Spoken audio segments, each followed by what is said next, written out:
bahkan yang sekarang ini biasa disebut dengan rumah pelacuran atau rumah tempat pelayanan berhubungan seperti itu. Cuman zaman sekarang kan memang lebih ditutupi, cuman kalau zaman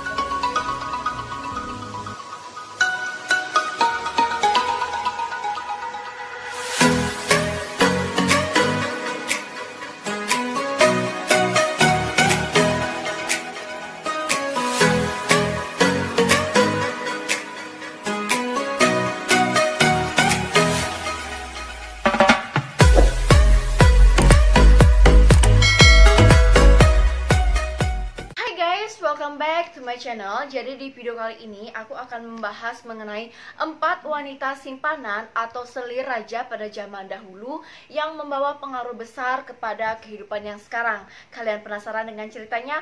Simak sampai habis. Setiap perselingkuhan yang terjadi, yang paling utama disoroti oleh masyarakat zaman sekarang atau zaman dahulu adalah siapa sih wanita yang menjadi gundik, selir atau simpanan dari raja-raja zaman dahulu. Jadi nggak kalah menariknya cerita ini. Kalau misalnya kalian mau tonton video ini, tonton sampai habis. Kita akan kupas simpanan raja yang memang benar-benar membawa pengaruh dalam sejarah pada zaman dahulu. Tapi sebelum lanjut, kalian tonton video aku. Buat kalian yang baru di channel aku, selamat datang dan selamat bergabung. Jangan lupa buat kalian like, share, comment, and subscribe channel aku. Dan jangan lupa nyalakan lonceng post notification-nya biar kalian tidak ketinggalan video-video selanjutnya dari aku. Channel ini akan membahas mengenai beauty and fashion, travel vlog, daily vlog, dan ada juga episode cerita, tips and trik dari berbagai penjuru dunia. Dan jangan lupa untuk enjoy dalam menonton.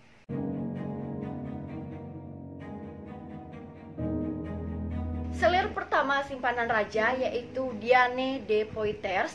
Dia terlahir sekitar tahun 1499 di Prancis dan ia juga sangat terkenal akan kecantikannya, dan dia pun juga mendapatkan pendidikan humanis. Pendidikan humanis itu adalah pendidikan yang disebut pendidikan yang sangat cocok untuk mendampingi raja-raja, di mana ia melakukan pendidikan ini dengan sangat pintar, lihai, dan juga sangat diminati oleh banyak raja. Akhirnya Diane berumur 15 tahun menikah dengan perwira kerajaan yang umurnya itu 40 tahun lebih tua dari Diane. Ia adalah perwira kerajaan yang bernama Louis de Bracy, dan jaraknya itu antara 40 tahun lebih tua dari Diane, sekitar Diane umurnya 15 tahun dan yang perwira ini adalah 25 tahun. Posisi suaminya yang menonjol ialah seorang perwira membuat Diane pun akhirnya bisa masuk ke kerajaan, yaitu kerajaan Francois I, dan dimana ia pun bertugas sebagai penunggu atau pelayan dari Ratu Claude.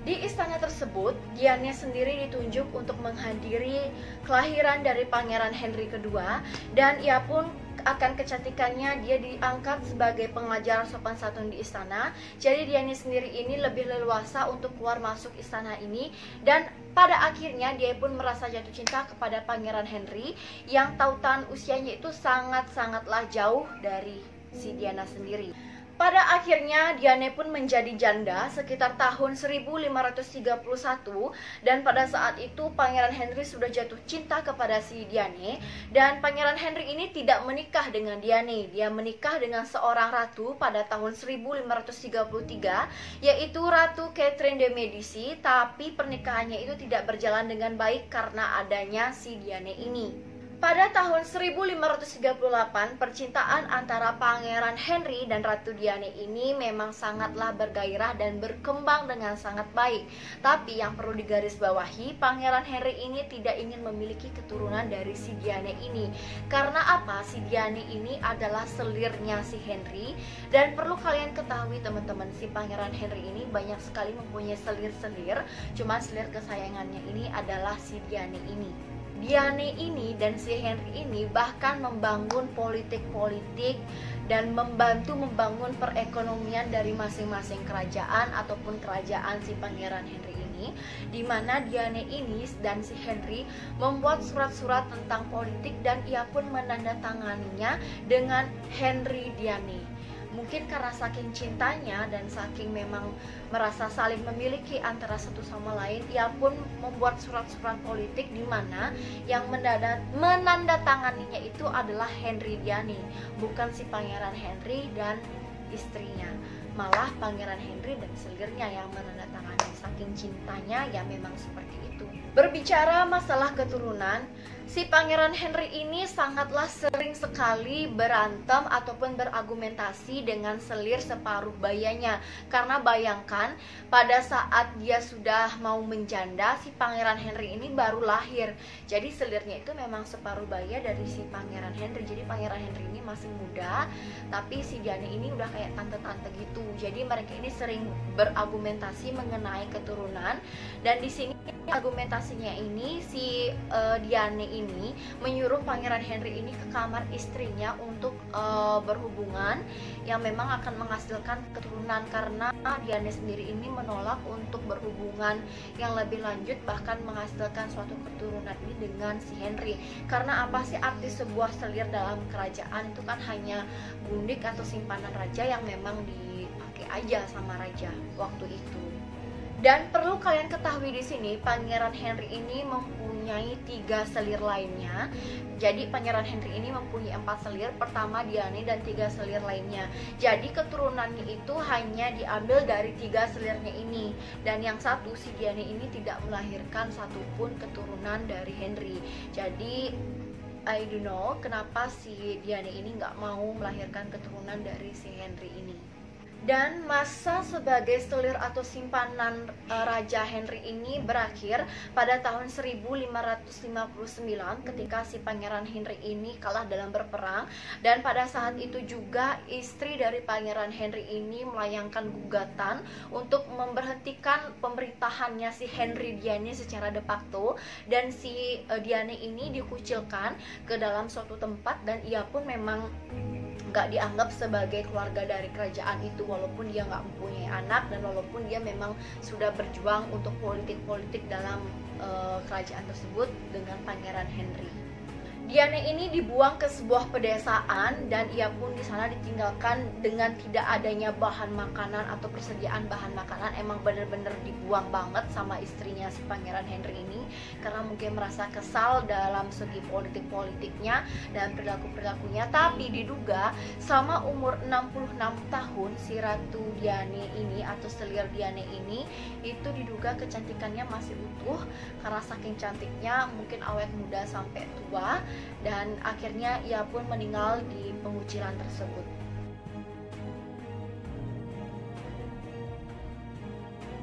Yang kedua ada simpanan atau selir yang bernama Aspasis Miletus. Aspasis ini banyak sekali diketahui oleh sejarawan atau ilmuwan, dan ia pun memang terkenal di negarawan Yunani kuno, dan ia sangat terkenal dan cantik dan bekerja di rumah bordil. Diperkirakan lahir sekitar 470 Masehi, dan dimana ia bekerja memang di suatu rumah bordil. Rumah bordil itu adalah rumah yang di dalamnya itu berisikan wanita-wanita pelayan pria pada zaman dahulu yang dipergunakan oleh warga yang memang mempunyai uang banyak dan dipergunakan sebagai pelayanan kepada raja-raja ataupun simpanan raja-raja. Bahkan ada yang paling cantik itu langsung diambil oleh raja dan dikasih tempat tinggal di kerajaannya. Dan ada juga beberapa fakta yang aku memang lihat, rumah bordil itu dari tahun-tahun sebelumnya itu memang sudah ada. Bahkan yang sekarang ini biasa disebut dengan rumah pelacuran atau rumah tempat pelayanan berhubungan seperti itu. Cuman zaman sekarang kan memang lebih ditutupi. Cuman kalau zaman dahulu itu memang ada suatu rumah seperti itu. Dan yang aku lihat di filmnya itu ada, tapi aku lupa nama filmnya. Dia memang ada tanpa busana, ada yang berbusana sehelai aja, dan itu memang benar-benar nyata dipergunakan oleh raja-raja zaman dahulu untuk memuaskan gairahnya dia. Dan para istri-istri ataupun selir-selir yang udah tinggal di kerajaannya itu pun mengetahui dan memang tidak bisa berbuat apa-apa, karena itu memang kebiasaan dari raja-raja sebelumnya.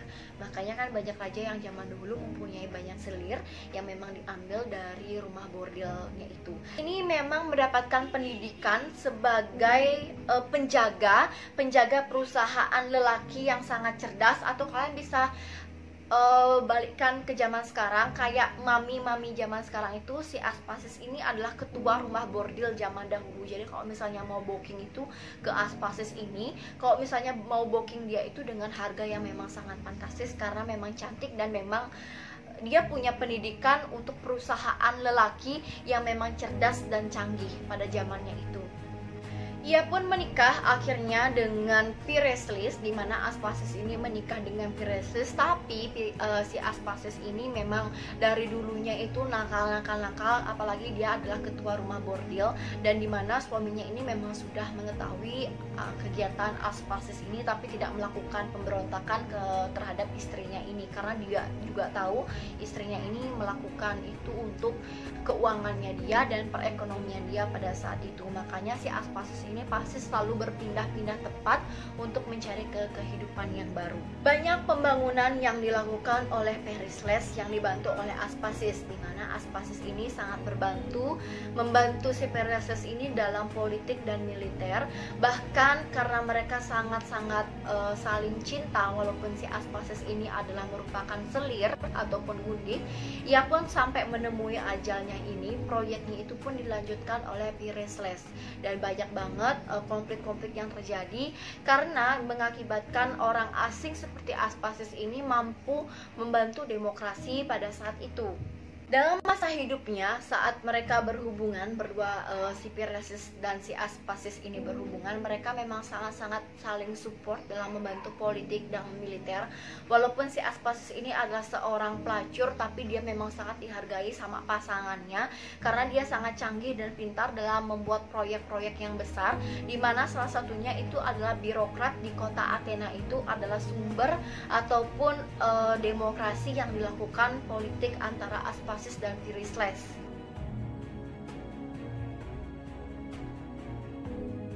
Yang ketiga, ada selir bernama Lolle Montes, di mana Lolle Montes ini adalah selir yang memang sangat-sangat dibanggakan oleh satu kerajaan yang memiliki kemolekan dan kecantikan dan kepintaran yang memang membantu sekali dalam sejarah pada zaman itu.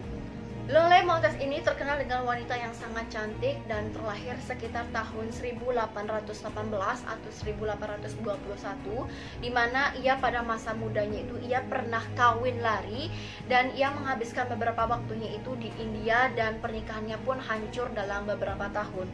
Ia pun dikenal dengan penari Spanyol, di mana sekitar tahun 1843 ia melakukan debutnya itu di panggung yang megah, di mana Lolle Montes ini menyebut dirinya itu sebagai penari Spanyol. Akan kecantikannya, dia itu banyak sekali diminati oleh para lelaki pada zamannya itu.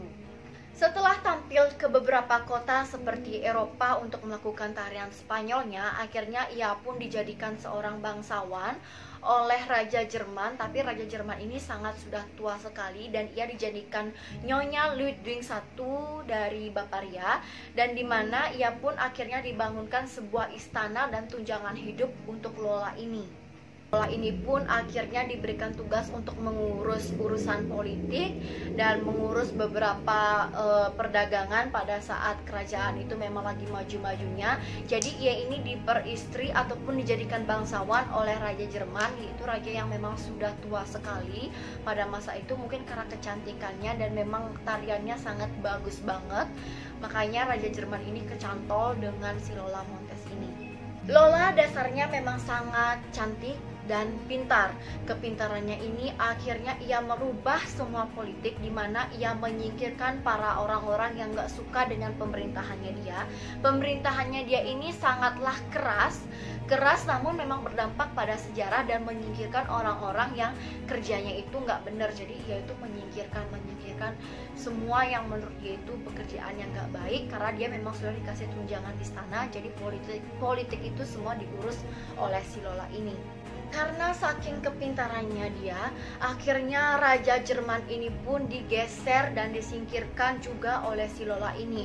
Pada saat itu dia lagi melarikan diri, di mana ia pun akhirnya memang udah tidak dipedulikan lagi oleh politik dari Raja Jerman ini. Diketahui memang telah menggusur Raja Jerman, ia pun akhirnya memang melarikan diri dan melanjutkan karirnya untuk menari dan menghabiskan waktunya di berbagai negara seperti Amerika Serikat, Australia, Australia dan Eropa. Dan pada akhirnya Lola ini menetap di New York, dan dimana ia sangat terkenal dengan tarian laba-labanya, dan ia pun terkenal dengan 2 pernikahan tidak sah.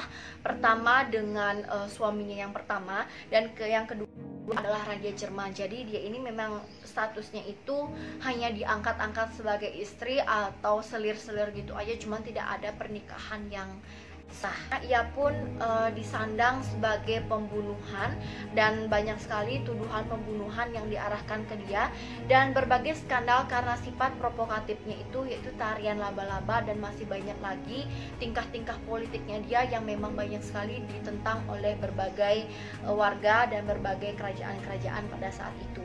Ia memang sangat terkenal akan provokatifnya dari Raja Jerman dan suami-suaminya yang terlebih dahulu. Bahkan ia pun akhirnya meninggal pada tahun 1860 sebelum ulang tahunnya yang ke-40 tahun di New York.